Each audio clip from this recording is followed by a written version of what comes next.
Bom dia, alunos! Hoje nós vamos então continuar a aula passada vendo um outro grupo, isso é, uma outra classe de plateumintos. Já vimos a classe turbelária, que é a classe das planárias, a classe trematoda, que é a classe dos esquistossomas, e agora vamos ver a classe das tênias, a classe cestoda. A classe cestoda reúne vermes endoparasitas conhecidos popularmente como tênias ou solitárias. O termo tênia se refere à forma do corpo desse animal que lembra uma fita. O termo solitária se deve ao fato que, em geral, um único parasita se instala no hospedeiro, pois a tênia já instalada libera substâncias que impedem outra tênia de se instalar. Isso evita a superpopulação de vermes, o que poderia levar o hospedeiro à morte e, consequentemente, perda da hospedagem e da alimentação que o parasita está tendo. Costuma-se dizer que o bom parasita, isso é, o parasita bem adaptado ao seu hospedeiro, suga o que precisa sem matar o hospedeiro. Se aproveita dele, porém o mantém vivo para poder perpetuar essa situação que lhe é favorável. As tênias adultas vivem no intestino de animais vertebrados, geralmente um mamífero. Os estágios larvais podem acontecer em um ou mais hospedeiros, que podem ser invertebrados ou vertebrados. As tênias não apresentam sistema digestório, o que pode ser considerado um reflexo da sua grande adaptação à vida parasitária. Elas simplesmente absorvem os nutrientes diretamente da cavidade intestinal do hospedeiro, aonde elas estão mergulhadas. E como é o corpo da tênia? Bem, a extremidade anterior do corpo do verme é afilada, terminando em uma estrutura chamada escólex, que é um pouco maior do que a cabeça de um alfinete. No escólex existem ventosas, ganchos ou sulcos adesivos que possibilitam uma fixação bem forte à parede do intestino do hospedeiro. Depois do escólex vem uma região denominada colo ou pescoço, onde há uma intensa multiplicação celular e onde são formadas as proglótides ou proglótides. As proglótides são partes do corpo do animal que são semelhantes. Elas são formadas por um processo de estrobilização transversal. Novas proglótides são produzidas continuamente e amadurecem à medida que se distanciam do escólex. Ao tornar-se sexuadamente madura, uma proglótide se autofecunda ou é fecundada por outra proglótide e se torna uma proglótide grávida. Nesse estágio, as proglótides se separam do resto do corpo e são eliminadas do corpo do hospedeiro junto com as fezes. Então, imaginem que cada caixinha de fósforo é uma proglótide. Vamos entender como acontece esse processo. Imagine que essa tampinha de garrafa é o escólex. Aqui, então, estaria o gancho e ele teria 4 ventosas. Uma aqui, outra aqui no meio, outra aqui e outra aqui atrás. Depois da região chamada colo ou pescoço, houve a formação da primeira proglótide. E depois formou-se a segunda proglótide. Com o tempo, essa tênia já tem 6 proglótides, tanto que a primeira foi sendo empurrada pela segunda, depois pela terceira, pela quarta, pela quinta, pela sexta. Uma tênia que tem aproximadamente 10 até 12 metros, é lógico que ela vai ter centenas de proglótides, mas aqui eu só fiz 6, tá? Numa tênia, acontece um fenômeno chamado protrandria, aonde a proglótide número 1, que é a mais velha, também já foi hermafrodita, porque as proglótides são hermafroditas, por isso pode acontecer a autofecundação. Mas uma proglótide mais velha vai fazer o papel de fêmea e vai se encostar numa proglótide mais jovem, que vai fazer o papel de macho, Por quê? Primeiro se forma o aparelho reprodutor masculino. Então, a proglótide número 3, vamos dizer, ela já tem um aparelho reprodutor masculino maduro, porém ainda não tem um aparelho reprodutor feminino maduro. A proglótide número 1, que é mais velha, ela já teve o aparelho reprodutor masculino maduro, mas ele degenerou e agora ela tem o papel de fêmea. Ela só tem o aparelho reprodutor feminino atuante. E aí, quando ela encosta numa proglótide mais jovem, a proglótide mais jovem vai dar espermatozoide para ela e ela vai ficar uma proglótide grávida. Quando ela está, isso pode acontecer com 2, 3, várias proglótides por dia. Quando essa proglótide ficar grávida, ela vai ser eliminada pelo corpo do hospedeiro e assim, juntamente com as fezes. E assim a pessoa vai passar a ser um disseminador da doença. Como eu falei na outra aula, o agente etiológico da doença é o causador. O hospedeiro intermediário é aquele que guarda a forma sexuadamente imatura, a larva. E o hospedeiro definitivo é o que tem a forma adulta, sexualmente madura. A transmissão da teníase, que é quando o homem tem a forma adulta da tênia em seu intestino e é, portanto, o hospedeiro definitivo, se dá quando esse homem ingere carne contaminada com a forma larval denominada cisticerco mal passada. Então, a carne tem que estar contaminada e mal passada. Por incrível que pareça, mesmo que a carne esteja contaminada, se ela estiver bem passada, bem tostadinha, o calor vai ter matado a larva, o cisticerco.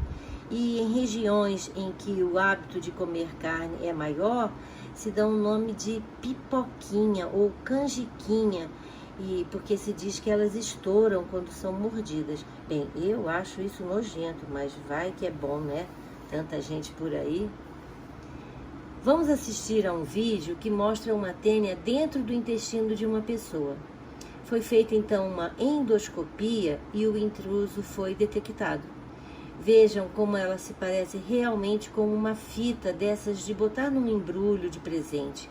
São bem fininhas e de corpo achatado, o que permite que elas se dobrem e se dobrem e se dobrem e chegam em até 12 metros de tamanho. Isso mesmo, 12 metros. Vamos então fechar aqui e nós vamos para o e-mail para assistir ao vídeo, tá? Vamos ver se eu consigo fazer, gente. É muita tecnologia no lance. E eu não sou a pessoa mais indicada para isso, juro.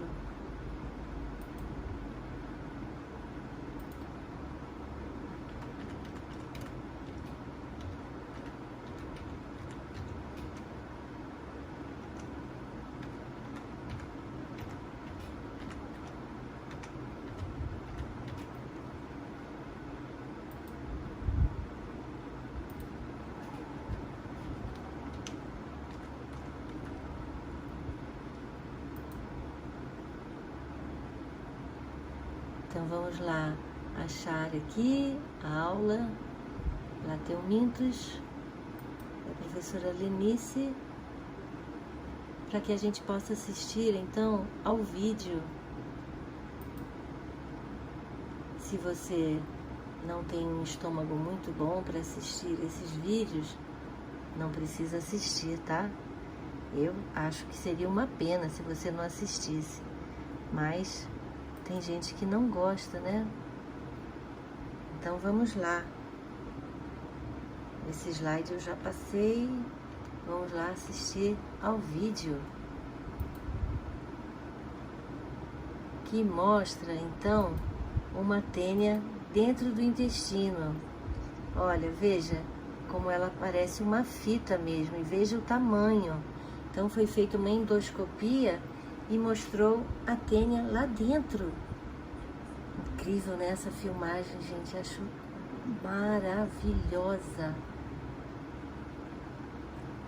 Aí é o Scolex, aonde ela está, ó, veja como ela está bem presinha. E aí o resto do corpo dela. Vai dizer que não é bárbaro esse vídeo. Deu pra ver bem olha, as proglótides. Ai, esse vídeo é maravilhoso, gente. Sou apaixonada por esse vídeo. Tá bom? Legal? Eu adorei.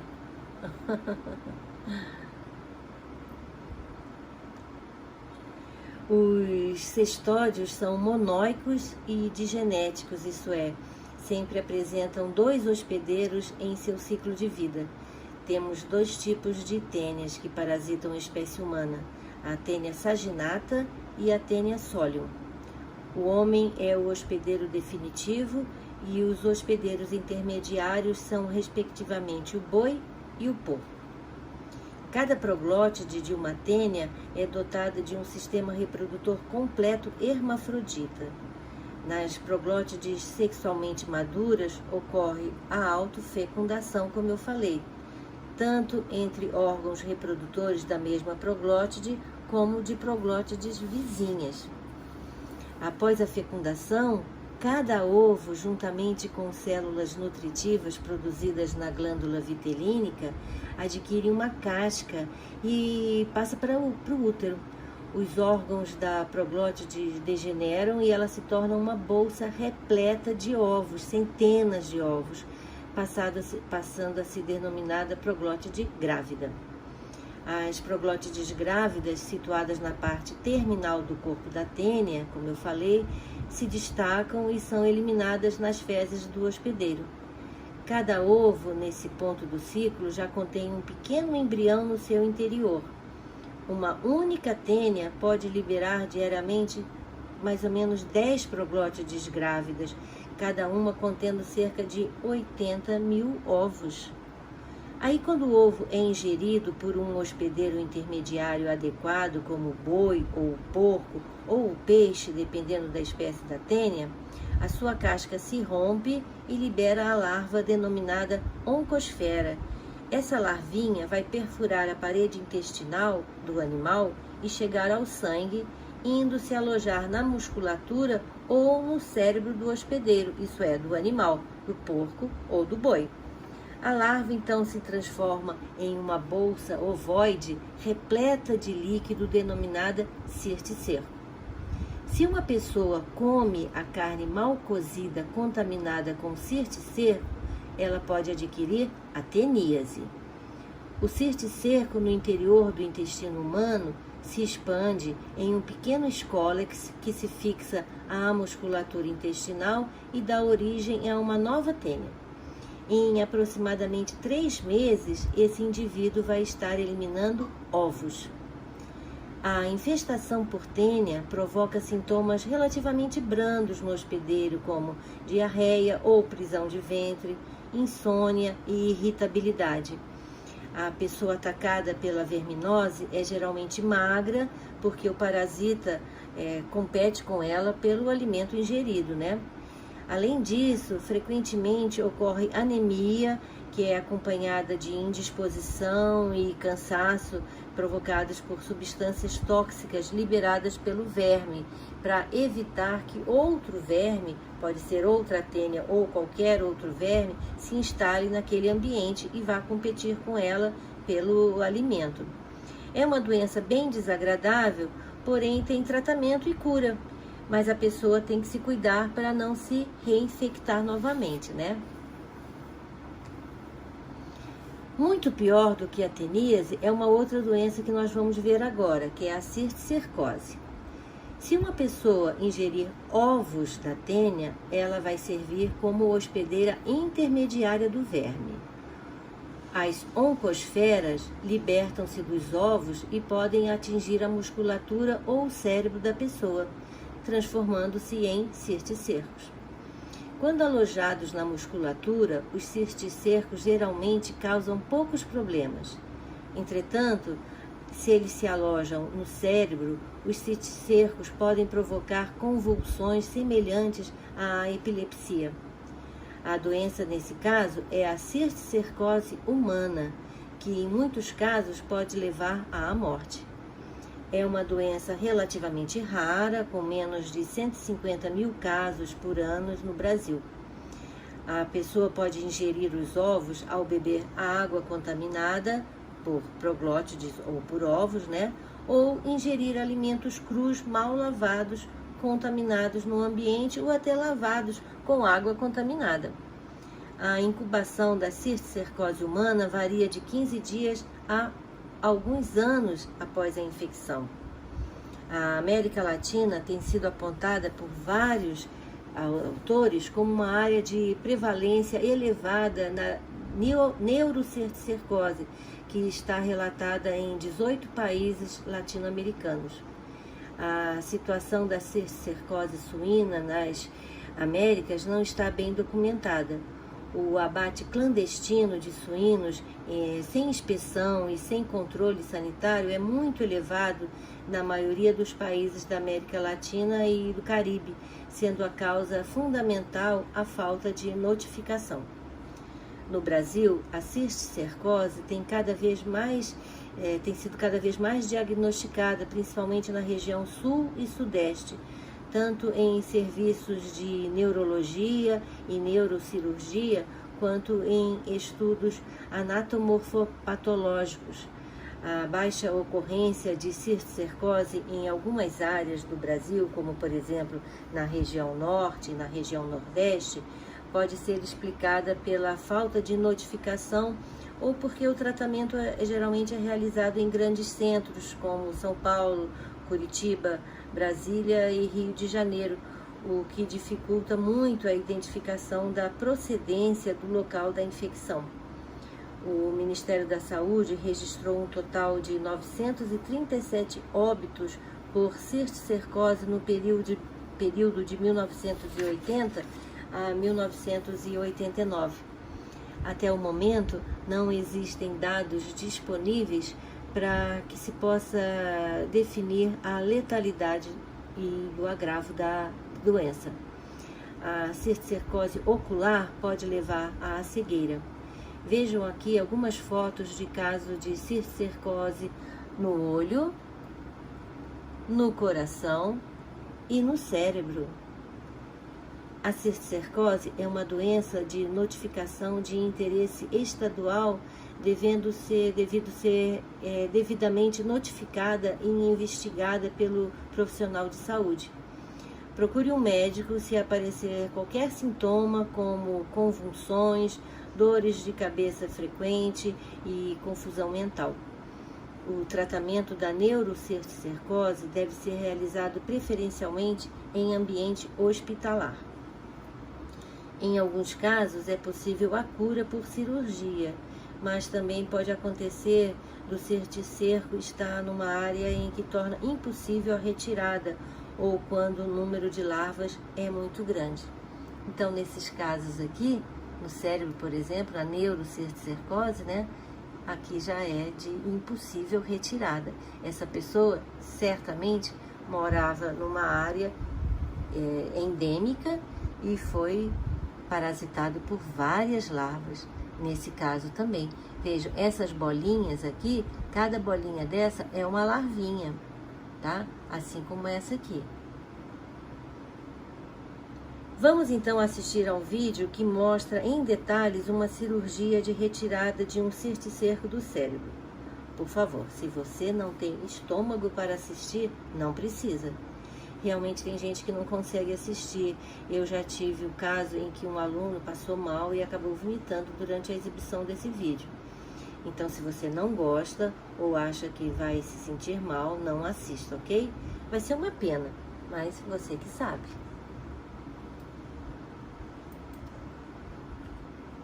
Então, está sendo feita uma cirurgia no cérebro da pessoa, né, que está acometido de neurocisticercose, para retirada do cisticerco. Então, estão abrindo literalmente o cérebro da pessoa, do hospedeiro, e aqui está o cisticerco, que vai ser retirado com muito cuidado para não estourar, né? Então veja que são colocados algodão aqui para absorver o sangue, né? Então veja devagarzinho o médico, né, o neurocirurgião está retirando o cisticerco da região cerebral do hospedeiro. Foi feito então exames, né, tomografia, para identificar aonde estava o cisticerco. Estava felizmente numa área de possível acesso, e então foi feita essa filmagem de retirada do cisticerco. Ó, já está quase retirando. Então, essa separada massa encefálica, né, para retirar agora com um tipo de pinça o cisticerco. Olha, veja o tamanho dele, é bem grandinho. Vai ser retirado a larvinha, e se for só um, a pessoa vai estar curada dessa doença, cisticercose, no caso, a neurocisticercose. Querem assistir novamente? Vamos assistir de novo? Esse filme também é bárbaro, né? Gente, espetacular. Se você não assistiu da primeira vez, crie coragem, assiste agora. Imagina que você está jogando um videogame, que isso é brincadeira, é mentira. Mas não é não, tá? Isso é de verdade.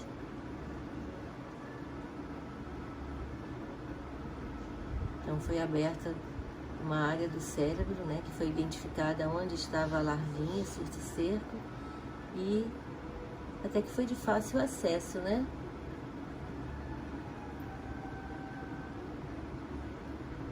Quer dizer, fácil para quem está assistindo, né? Depois de, lógico, terem feito vários exames. E agora foi identificado a larvinha e ela vai ser retirada. Tá quase. Agora com o uso de uma pinça, tipo de uma pinça, né? Vai ser retirada, vai ser removida a larvinha do cérebro do hospedeiro intermediário. Emocionante, né? Essa hora. Saber que a pessoa se livrou.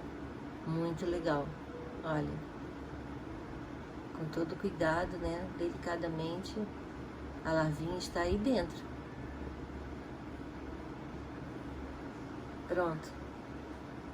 Então, exames confirmam que realmente era uma larvinha de tênia. Substâncias laxantes são pouco eficazes contra as tênias, principalmente no caso da tênia solium. A fixação do escólex no intestino é tão eficiente que muitas vezes, apesar do verme ser eliminado quase por inteiro, essa estrutura, isso é, o escólex, se mantém preso ainda e origina novas proglótides. Então, quando se tem o diagnóstico de teníase pelo exame de fezes, tem-se que examinar as fezes para ver se o escólex foi eliminado. Se a pessoa não eliminar o escólex, dentro de mais ou menos 3 meses, né, aproximadamente, ela vai estar eliminando ovinhos de novo, proglótides grávidas novamente. Para isso, se usa evacuar numa peneira e procurar, assim, com um pincelzinho, o escólex no meio das fezes. Se a pessoa achar o escólex, terá certeza que está livre da teníase, mas se não achar, não terá certeza e vai ter que continuar o tratamento.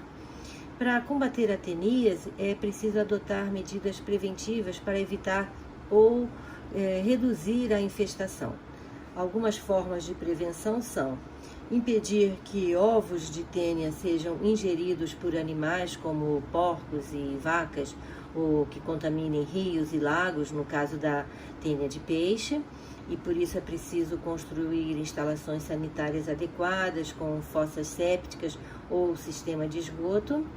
Também evitar comer carne crua ou mal cozida, principalmente quando não se sabe a procedência desses alimentos, porque o cozimento mata a tênia dentro do cisticerco. Atualmente, o número de pessoas infestadas por tênias tem diminuído graças à maior fiscalização sanitária de matadouros e frigoríficos. É bem fácil identificar um animal infestado através da análise da musculatura da mandíbula, da língua, do coração e do diafragma, onde há a maior incidência dos cisticercos. A cisticercose é rara nos países muçulmanos pela proibição de ingestão de carne de porco, né? Apesar de serem doenças distintas, a prevenção e a erradicação da teníase e da cisticercose se completam, como vocês viram. Então, vamos fazer uma comparação entre as duas doenças, teníase e cisticercose. Na teníase, o homem é o hospedeiro definitivo e o animal é o hospedeiro intermediário. A pessoa se contaminou ingerindo carne contaminada mal passada. Ela terá o verme adulto porque comeu a larva. Ela será o hospedeiro definitivo e o animal é o hospedeiro intermediário. Na cisticercose, o homem é o hospedeiro intermediário. A pessoa se contaminou ingerindo os ovos e aí ela vai ter a forma larval. Nesse caso, não há hospedeiro definitivo. Lógico, né? São duas doenças com o mesmo agente etiológico, isso é, com o mesmo causador, a tênia, porém em estágios diferentes. A teníase é bem menos grave, tem tratamento e também tem cura. A cisticercose é mais grave e muitas vezes não é possível tratar e curar o doente, podendo, como eu falei, levar à morte. Parecem doenças bem longe da nossa realidade, né? Mas não é bem assim. Aqui mesmo em Brasília, eu conheci duas pessoas, uma senhora idosa com teníase e uma criança de uns 10 anos, mais ou menos, com cisticercose. A idosa se curou da teníase, mas infelizmente eu não sei dizer o destino da menina. Temos que ter em mente que a informação é a melhor arma que temos para nos defender e prevenir de doenças. Desconfiem de grandes promoções de açougues clandestinos, promoção de carne barata. Cuidado! Vocês não estarão ganhando uns trocados, vão estar perdendo. Estarão contribuindo para a disseminação de doenças, tá? Então, muito cuidado aonde vão comprar esta carne, principalmente se você prefere comer a carne mal passada. Bem, alunos, acabamos hoje o terceiro filo animal. Até a próxima aula.